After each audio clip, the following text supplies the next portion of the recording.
નમસ્કાર, પ્રવેગ ટીવી સાથે હું છું પૂજા। સમાચારની શરૂઆત પહેલા એક નજર હેડલાઇન્સ પર।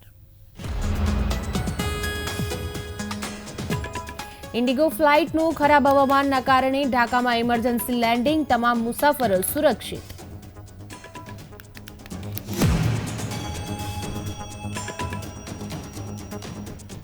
બીએસપી ચીફ માયાવતીને રામલલા પ્રાણ પ્રતિષ્ઠાનું આમંત્રણ મળ્યું, પરંતુ આ કાર્યક્રમમાં હાજરી આપશે નહીં।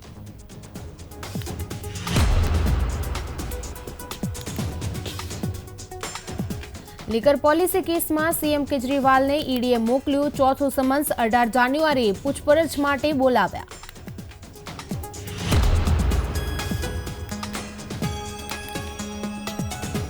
ઇન્ડિયા ગઠબંધનની આજે વર્ચ્યુઅલ બેઠક, સીટોની વહેંચણીથી લઈને સંયોજકના નામ પર લાગી શકે છે મહોર।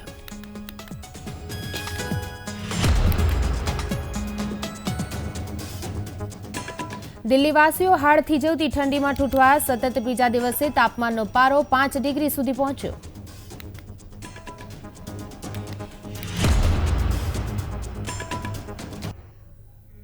વિગતવાર સમાચારની વાત કરીએ ત્યારે આજે સવારે મુંબઈથી ગુવાહાટી જઈ રહેલી ઇન્ડિગો ફ્લાઇટનું ઇમરજન્સી લેન્ડિંગ બાંગ્લાદેશમાં કરવું પડ્યું હતું।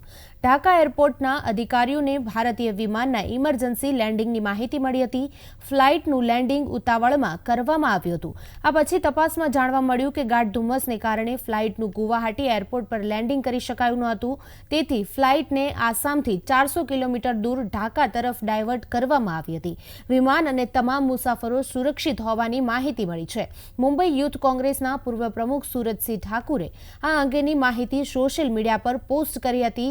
તેઓ પણ ફ્લાઇટમાં સવાર હતા।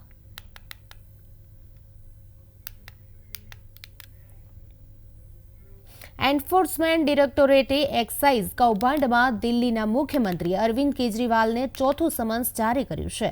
કેન્દ્રીય એજન્સીએ 18મી જાન્યુઆરીએ કેજરીવાલને પૂછપરછ માટે બોલાવ્યા છે। આ પહેલા ઈડીએ અરવિંદ કેજરીવાલને ત્રીજી વખત સમન્સ જારી કરીને 3 જાન્યુઆરીના રોજ પૂછપરછ માટે બોલાવ્યા હતા, પરંતુ તેઓ હાજર ન રહ્યા। તે સમયે કેજરીવાલે કહ્યું કે ઈડી દ્વારા જારી કરાયેલ સમન્સ ગેરકાયદેસર છે અને તેનો એકમાત્ર હેતુ તેમની ધરપકડ કરવાનો છે।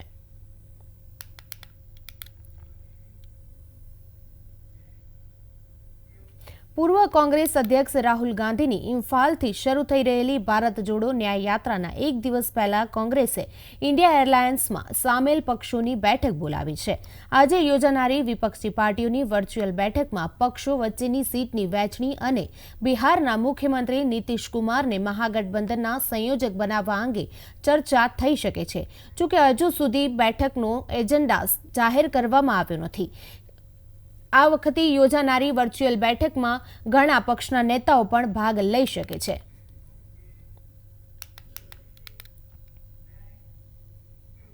રાષ્ટ્રીય સેના દિવસ પહેલા CDS general Anil Chauhan, army chief general Manoj Pande, navy chief admiral R Harikumar અને વાયુસેનાના વડા એર ચીફ માર્શલ વી.આર. ચૌધરીએ શનિવારે દિલ્હીમાં નેશનલ વોર મેમોરિયલ ખાતે શહીદ થયેલા જવાનોને શ્રદ્ધાંજલિ આપી હતી। દર વર્ષે 15મી જાન્યુઆરીને જનરલ કે.એમ. કરિયપ્પા કે જેઓ સ્વતંત્ર ભારતના પ્રથમ કમાન્ડર ઇન ચીફ બન્યા હતા, તેમની યાદમાં આર્મી ડે તરીકે ઉજવવામાં આવે છે। General K M. કરિયપ્પાને છેલ્લા British commander in chief general sir F R R. Bucher પાસેથી ભારતીય સેનાની કમાન લીધી હતી।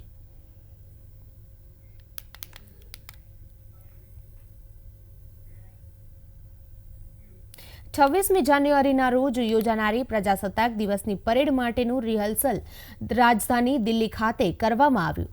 દિલ્હીની હાડ થીજવતી ઠંડી અને ધુમ્મસના કારણે વાતાવરણ વચ્ચે રિહર્સલ ચાલી રહ્યું છે। દિલ્હી એનસીઆરના કેટલાક ભાગોમાં આજે લગભગ શૂન્ય વિઝિબિલિટી સાથે ગાઢ ધુમ્મસની ચાદર જોવા મળી। દિલ્હી ટ્રાફિક પોલીસે લોકોને વિજય ચોક અને તેની આસપાસના વિસ્તારોથી દૂર રહેવાની સલાહ આપી છે।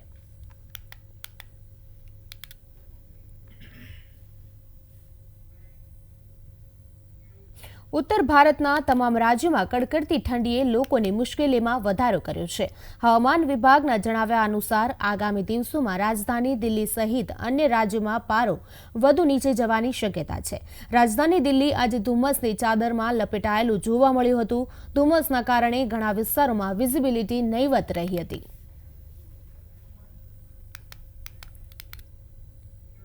રાજ્યમાં ઉત્તરાયણથી ઠંડીનું જોર વધી શકે છે। હવામાન વિભાગે કરેલી આગાહી અનુસાર ઉત્તરાયણના દિવસે 15 થી 20 કિલોમીટરની ઝડપે પવન ફૂંકાઈ શકે છે। રાજ્યમાં ઠંડીના પારાની જો વાત કરીએ તો નલિયામાં તાપમાન ફરી એકવાર 9.5 ડિગ્રીએ પહોંચ્યું છે। અમદાવાદમાં લઘુત્તમ તાપમાન 16.2 ડિગ્રી નોંધાયું છે। ગાંધીનગરમાં 14.3 ડિગ્રી તો વડોદરામાં 17 ડિગ્રી, સુરતમાં 18 ડિગ્રી તાપમાન નોંધાયું છે। રાજ્યમાં ઠંડીની સાથે સાથે ધુમ્મસને કારણે પણ મુશ્કેલીઓ જોવા મળી રહી છે। ધુમ્મસના કારણે ફ્લાઇટ્સ પણ મોડી પડી રહી છે।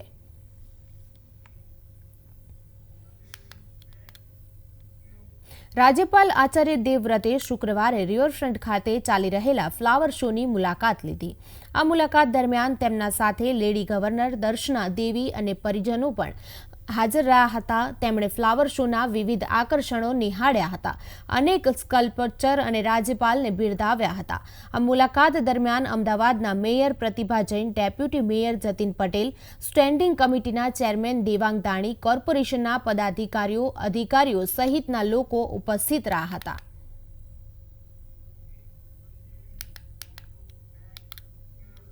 વાયબ્રન્ટ સમિટ દરમિયાન યોજાયેલા ટ્રેડ શોમાં નેશનલ હાઈ સ્પીડ રેલ કોર્પોરેશને બુલેટ ટ્રેનનું મોડેલ રજૂ કર્યું હતું। મુલાકાતે આવતા લોકોએ સિમ્યુલેટરમાં બેસીને બુલેટ ટ્રેનની મુસાફરીનો અનુભવ મેળવ્યો હતો। બુલેટ ટ્રેન 10 કોચની હશે અને ફર્સ્ટ ક્લાસમાં 15, બિઝનેસ ક્લાસમાં 55, સ્ટાન્ડર્ડ ક્લાસમાં 220 બેઠક હશે। શોમાં મુકાયેલા બુલેટ ટ્રેનનું મોડેલ લોકો માટે આકર્ષણનું કેન્દ્ર બન્યું હતું। વાઇબ્રન્ટ ગુજરાત ગ્લોબલ ટ્રેડ શોની અંદર national high speed railway corporation દ્વારા બુલેટ ટ્રેનનું અહીં એક સ્ટોલ ઊભો કરવામાં આવ્યો છે અને હું કેમેરા પર્સનને જણાવીશ કે બુલેટ ટ્રેનની એક અહીં મોડલ ઊભું કરવામાં આવ્યું છે અને આ મોડલ હેઠળ જે અમદાવાદ અને મુંબઈ વચ્ચે જે બુલેટ ટ્રેન ચાલનારી છે તે બુલેટ ટ્રેનની અહીં એક મોડલ છે। આપ જોઈ રહ્યા છો કે આ બુલેટ ટ્રેનમાં ઉપર લાલ કલર અને નીચે સફેદ કલરનો પટ્ટો મારવામાં આવ્યો છે। તે ઉપરાંત અહીં અમદાવાદનું એક સ્ટીકર પણ લગાડવામાં આવ્યું છે અને અહીં હું કેમેરા પર્સનને જણાવીશ કે જે સમગ્ર અહીં બુલેટ ટ્રેનને લગતી વિગતો પણ મૂકવામાં આવી છે કે 465 કિલોમીટરનો આ રૂટ છે અને આ રૂટની અંદર 10 બ્રિજ અને 7 કિમી ટર્નલ પણ હશે। તે ઉપરાંત જે નદીઓના પુલો છે આ નદીના પુલોના પણ અહીં કૃતિઓ રજૂ કરવામાં આવી છે। ગુજરાતની સૌથી લાંબી નદી જે નર્મદા નદી છે તેની પર આ બ્રિજ બનશે અને જો આ બ્રિજની વાત કરવામાં આવે તો આ બ્રિજ લગભગ 1260 મીટરનો બ્રિજ છે અને બ્રિજમાં 21થી વધુ પણ સ્પાન પણ હશે અને તે ઉપરાંત જે સૌથી મોટી 21 કિલોમીટરની ટર્નલ બનવાની છે આ ટર્નલની કૃતિ અહીં રજૂ કરવામાં આવી છે। જો આ ટર્નલની વાત કરવામાં આવે તો આ ટર્નલ જે મહારાષ્ટ્ર છે ત્યાં મહારાષ્ટ્રની અંદર બનશે અને મહારાષ્ટ્રમાં 21 કિલોમીટર ટર્નલનું હાલમાં કામકાજ ફૂલ જોરમાં ચાલી રહ્યું છે અને આ ટર્નલ ગુજરાતની પ્રથમ એવી ટર્નલ હશે કે જે સમુદ્રની નીચેથી આવશે। ઉપરથી સમુદ્રમાં જે વસઈ અને વિરારની ખાડી છે તે સમુદ્ર આવશે અને નીચેથી આ ટર્નલ પસાર થશે, જેથી કહી શકાય કે બુલેટ ટ્રેનમાં ભારતની અંદર આ પ્રથમ ટ્રેન હશે અને આ ટ્રેન આ જે ટર્નલ છે લોકોમાં ખૂબ જ આકર્ષણનું કેન્દ્ર બની ગઈ છે। કેમેરા પર્સન વિશ્વાસ પટેલ સાથે ચેતન બાંભણિયા, પ્રવેગ ન્યૂઝ, ગાંધીનગર। પાલીતાણા તાલુકાના હણોલ ગામે 13 થી 15મી જાન્યુઆરી દરમિયાન વિકાસ મહોત્સવ ગામડાના નિર્માણથી નવા ભારતનું નિર્માણ યોજવાનો છે। ગ્રામજનોના સહિયારા પ્રયત્નોથી નિર્માણ પામેલા વિવિધ પ્રકલ્પોના લોકાર્પણ કાર્યક્રમ યોજાવાનો છે। કેન્દ્રીય આરોગ્ય અને પરિવાર કલ્યાણ મંત્રી ડોક્ટર મનસુખ માંડવિયાના માર્ગદર્શન અને ગામ લોકોના સામૂહિક પ્રયાસોથી હણોલ ગામે Amrit Sarovar, redevelopment centre, community hall, રમતગમત સંકુલ, લાઇબ્રેરી, ઓવરબ્રિજ, એનિમલ હોસ્ટેલ અને નવા તળાવનું લોકાર્પણ કરાશે। 3 દિવસ ચાલનારી આ ઉજવણી દરમિયાન 13મી જાન્યુઆરીના રોજ લોટી યાત્રા, સ્કિલ ડેવલપમેન્ટ સેન્ટરનું લોકાર્પણ, અમૃત સરોવરનું લોકાર્પણ, યજ્ઞ, સ્ટેજ કાર્યક્રમ, કોમ્યુનિટી હોલનું લોકાર્પણ અને રસ ગરબાના કાર્યક્રમો યોજાશે તેમજ 14મી જાન્યુઆરીના રોજ પ્રભાત ફેરી, સામૂહિક ગામ સફાઈ યજ્ઞ, એનિમલ હોસ્ટેલ, નવું તળાવ અને રમતગમત સંકુલનું લોકાર્પણ, સ્પર્ધા અને સાંસ્કૃતિક કાર્યક્રમો તેમજ તારીખ 15 જાન્યુઆરીના રોજ પ્રભાત ફેરી, લોટી પધરામણી, ગંગા અવતરણી સાથે કાર્યક્રમ સમાપન અને નવા કાર્યનો શિલાન્યાસના કાર્યક્રમો પણ યોજાશે.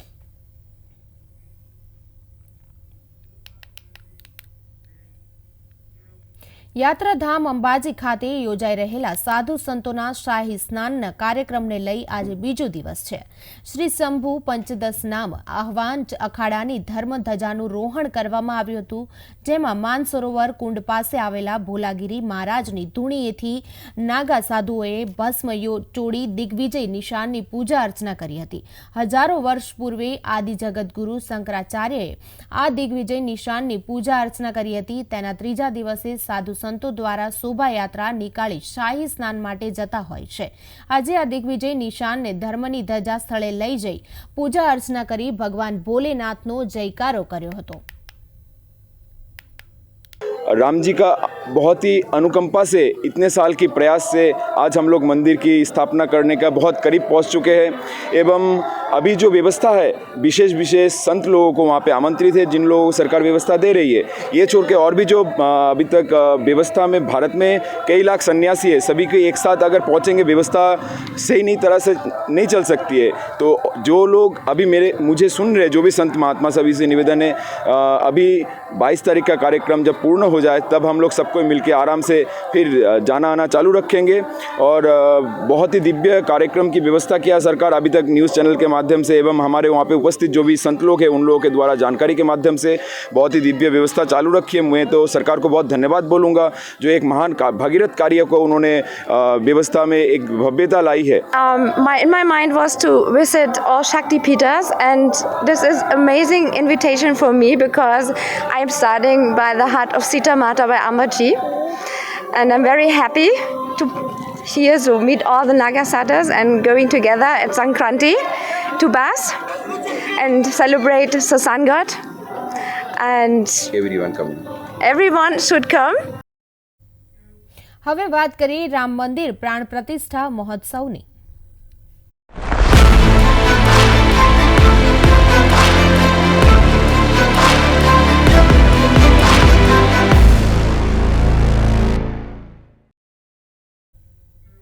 વિશ્વ હિન્દુ પરિષદે શનિવારે જણાવ્યું કે રામલલ્લાના અભિષેક સમારોહમાં બસપા પ્રમુખ માયાવતીને આમંત્રણ આપવામાં આવ્યું છે. તેમણે આમંત્રણ સ્વીકારી લીધું છે, પરંતુ તેઓ આ કાર્યક્રમમાં હાજરી આપશે નહીં. VHP international working president Alok કુમારે કહ્યું, માયાવતીને અમારું આમંત્રણ મળ્યું છે, તેમણે તે સ્વીકાર્યું છે, પરંતુ સમારોહમાં તેઓ હાજરી આપી નહીં શકે. અભિષેક સમારોહમાં તમામ રાજકીય પક્ષોના પ્રમુખોને આમંત્રણ આપવામાં આવ્યું છે.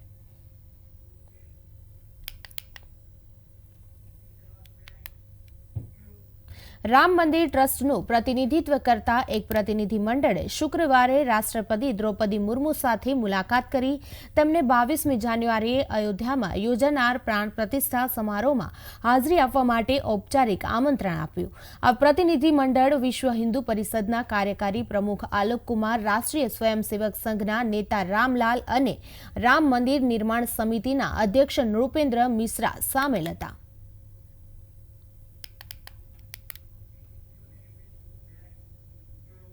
અયોધ્યામાં ગુપ્તર ઘાટ અને નિર્મલી કુંડ વચ્ચેના 10.2 કિલોમીટરના પટમાં 470 સોલાર સ્ટ્રીટ લાઇટ લગાવવામાં આવી રહી છે. આ સૌર ઉર્જા પર ચાલતી વિશ્વની સૌથી મોટી સ્ટ્રીટ લાઇટ લાઇન હશે. આ સિદ્ધિ બાદ અયોધ્યાનું નામ ફરી એકવાર ગિનિસ બુક ઓફ વર્લ્ડ રેકોર્ડમાં નોંધાશે. અગાઉ દીપોત્સવ દરમિયાન સૌથી વધુ માટીના દીવા પ્રગટાવવાનો રેકોર્ડ ગિનિસ બુકમાં નોંધાયેલો હતો. Uttar Pradesh new and renewable energy development એજન્સીએ લગભગ 70% કામ પૂર્ણ કર્યું છે. બાકીની 160 સોલાર સ્ટ્રીટ લાઇટ 22 જાન્યુઆરી પહેલા लगावવામાં આવશે. नहीं, हम लोगों ने गुप्तार घाट से निर्मली कुंड है और राजघाट तक है, यहाँ पे हम लोगों ने सोलर लाइट की व्यवस्था करी है. वो अभी नया हम लोग घाटों का निर्माण हुआ है और वो डिफरेंट जो घाट है उसको कनेक्ट किया गया है वहाँ पे. तो वहाँ पे हम लोगों ने लाइट लगाया है और जहाँ तक गिनीज बुक वर्ल्ड रिकॉर्ड की बात है तो टीम आती है और उसको परीक्षण करती है, उसके बाद रिकॉर्ड की घोषणा करती है. 50 વર્ષમાં પ્રથમ વખત ઉત્તર પ્રદેશના ગોરખપુરમાં ગીતા પ્રેસ 22 જાન્યુઆરીના રોજ અયોધ્યામાં રામ મંદિર પ્રાણ પ્રતિષ્ઠા સમારોહ પહેલા માંગમાં વધારા વચ્ચે તેના સ્ટોકમાં રામચરિત માનસની અછતનો સામનો કરી રહ્યું છે.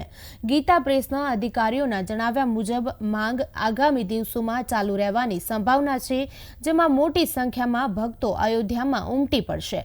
ગીતા પ્રેસે રામ મંદિર અભિષેક સમારોહ માટે આવનારા મહેમાનોને વિતરણ કરવા માટેના 10,000 अयोध्या दर्शन पुस्तकों पहले थी ज मोकल्या छे. रामलला के प्राण प्रतिष्ठा की तिथि घोषित हुई है, तब से रामचरितमानस की मांग बढ़ गई है और रामचरितमानस के साथ सुंदरकांड और हनुमान चालीसा की मांग बढ़ी है. रामचरितमानस जो हम पिछले वर्षों में लगभग एवरेज में 75,000 महीने की हम दे रहे थे, इस वर्ष हम भी देख रहे थे हम लगभग 1 लाख के आसपास आपूर्ति किए हैं. ये मांग बढ़ती ही जा रही है और लग रहा है कि 22 जनवरी के बाद जब भीड़ चलेगी वहाँ तो इसमें मांग और बढ़ जाएगी, क्योंकि फिर उस समय लोग सोचते हैं कि हम आए हैं दर्शन करने के लिए तो एक रामचरितमानस कम से कम घर में प्रसाद के रूप में लेके चलें. अब जितना स्थान है उसका हम मैक्सिमम यूटिलाइजेशन कर रहे हैं. ભોપાલ સ્થિત યુવા કલાકાર ધ્રુવ જૈન પીપળના પાંદડા પર ચિત્રો બનાવવામાં માહિર છે.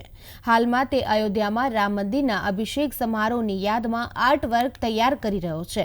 ધ્રુવ તેને રામ મંદિર ટ્રસ્ટ સમક્ષ રજૂ કરવા માંગે છે. ધ્રુવ કહે છે કે પીપળના પાંદડા પર ચિત્રકામ એ એક જટિલ અને પરિશ્રમશીલ પ્રક્રિયા છે, જેમાં ઘણી ધીરજની જરૂર પડે છે. देखिए जी, राम जी होंगे, राम जी का मंदिर होगा और जिनकी वजह से ये मंदिर बन पाया है उनकी भी पेंटिंग बनेगी. क्या है, पीपल का पत्ता पहले तो मैं खुद ही तोड़ के लाता हूँ, उसके बाद काफ़ी सारे पीपल के पत्ते इकट्ठे में डाल देता हूँ पानी में और इनको 20 दिन तक गलने के लिए छोड़ दिया जाता है. और जब ये गल जाते हैं तो इसको ब्रश से धीरे धीरे रगड़ के उसको साफ़ किया जाता है पत्ते को. तो ये करने में काफ़ी पत्ते टूट भी जाते हैं, तो आधे पत्ते सही बच पाते हैं. और इसको फिर पत्ते पे जब मैं पेंटिंग बनाना चालू करता हूँ उससे पहले रफ में पेपर पे पेंसिल से ड्राइंग बनाता हूँ. રામ મંદિરના અભિષેક સમારોહ માટે આવનારા સંતો અને ભક્તોના સ્વાગત માટે અયોધ્યા તૈયાર છે. તીર્થ ક્ષેત્ર પૂરમ તરીકે ઓળખાતું શહેર 45 એકરમાં ફેલાયેલું છે અને લગભગ 15,000 લોકોને સમાવવા માટે 1,450 પથારીવાળા રૂમ અને 500 શયનગૃહ ધરાવે છે.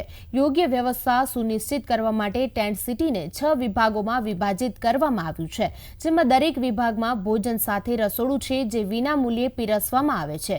દરેક રૂમમાં સૂવા અને નાહવા માટેની યોગ્ય વ્યવસ્થા કરવામાં આવી છે. वैसे तो लगभग सभी काम तैयार है. कक्षों में जो आवश्यक सभी चीजें जो होनी चाहिए वो सब भी तैयार हैं, भोजनालय से लेकर सब.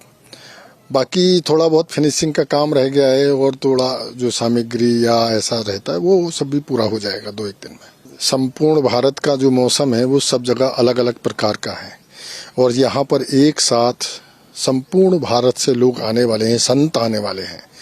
तो कश्मीर, उत्तर भारत के आने वाले ठंड का उनको एहसास है, जानकारी है, और दक्षिण और इधर से आने वालों तो ठंड का उनको जानकारी भी नहीं है.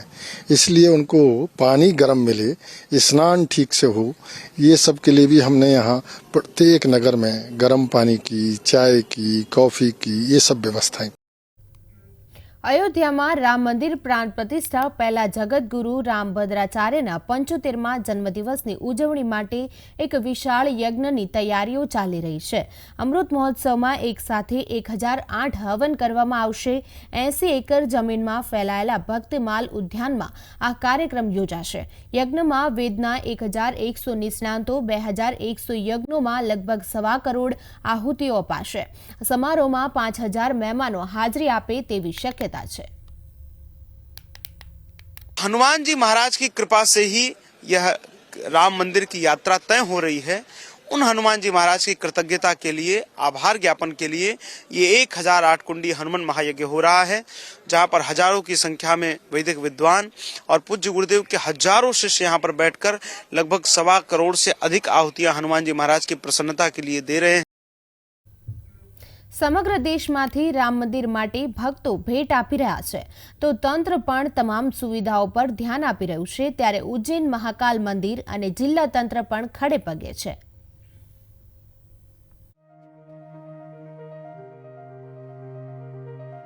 ઉજ્જૈનમાં મહાકાલ મંદિર સમિતિ અને જિલ્લા વહીવટી તંત્ર અયોધ્યામાં પ્રાણ પ્રતિષ્ઠા સમારોહ માટે 5 લાખ લાડુ તૈયાર કરી રહ્યા છે। મધ્યપ્રદેશના મુખ્યમંત્રી મોહન યાદવે રાષ્ટ્રીય યુવા દિવસ પર આ જાહેરાત કરી હતી। माननीय मुख्यमंत्री जी द्वारा दिए निर्देश अनुसार महाकाल मंदिर में चढ़ने वाला प्रसाद लड्डू प्रसाद अयोध्या रामलला के प्राण प्रतिष्ठा में प्रेषित किया जाना है। उसकी पूरी तैयारी यहाँ प्रारंभ हो गई है। 250 क्विंटल 5 लाख लड्डू हम लोग एक्स्ट्रा तैयार कर रहे हैं और वो वहाँ पर प्रेषित किए जाएंगे। इसमें कर्मचारियों को लगा दिया 100 एक्स्ट्रा कर्मचारी हम लोग नियोजित कर रहे हैं जो इस पूरे कार्य में लगे। देखिए हमारा टारगेट है कि हम लोग 20 तारीख तक और मैक्सिमम 21 तारीख तक वहाँ पे पहुँचा दें क्योंकि 22 तारीख को प्रोग्राम है। लड्डू किस सामग्री से बनाए जाएंगे? देखिए जिस सामग्री से अभी लड्डू बनते हैं उन्हीं सामग्रियों से बनाया जाएगा। इसमें घी लगेगा, बेसन लगेगा, रवा लगेगा, विभिन्न प्रकार के मेवे लगेंगे, इन सबसे तैयार किया जाएगा। एक अंदाज मुजब खांड અને ડ્રાય ફ્રૂટ સિવાય 5 લાખ લાડુ બનાવવા માટે લગભગ 8 ટન ઘી અને 8 ટન ચણાના લોટની જરૂર પડી છે। લાડુના નાના પેકેટમાં પેક કરીને મોકલવામાં આવશે। તો અયોધ્યામાં પ્રાણ પ્રતિષ્ઠા મહોત્સવ નજીક આવી રહ્યો છે। આ સાથે જ મહાકાલ મંદિરમાં લાડુ બનવાની ગતિ પણ વધી ગઈ છે।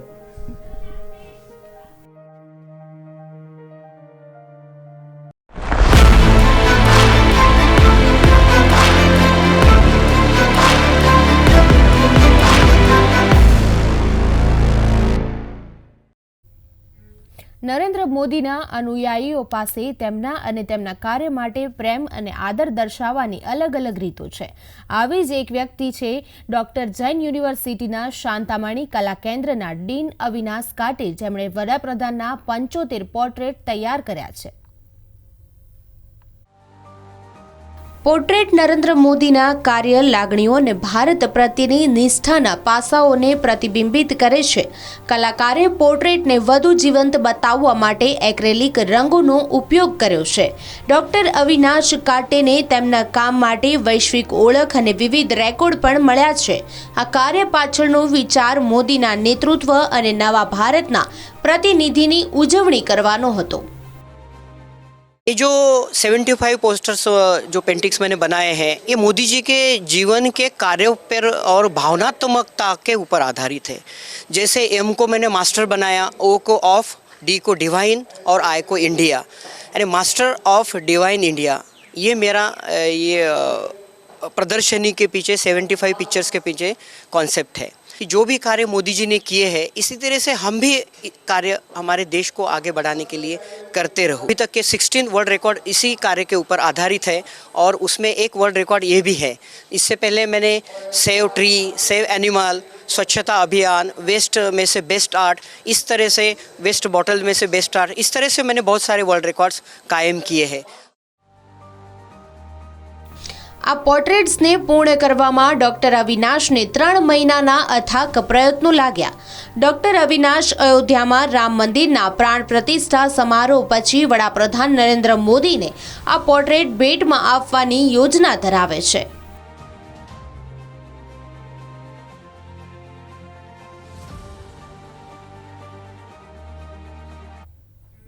હાલ સમાચારોમાં બસ આટલું જ। મને આપશો રજા। નમસ્કાર।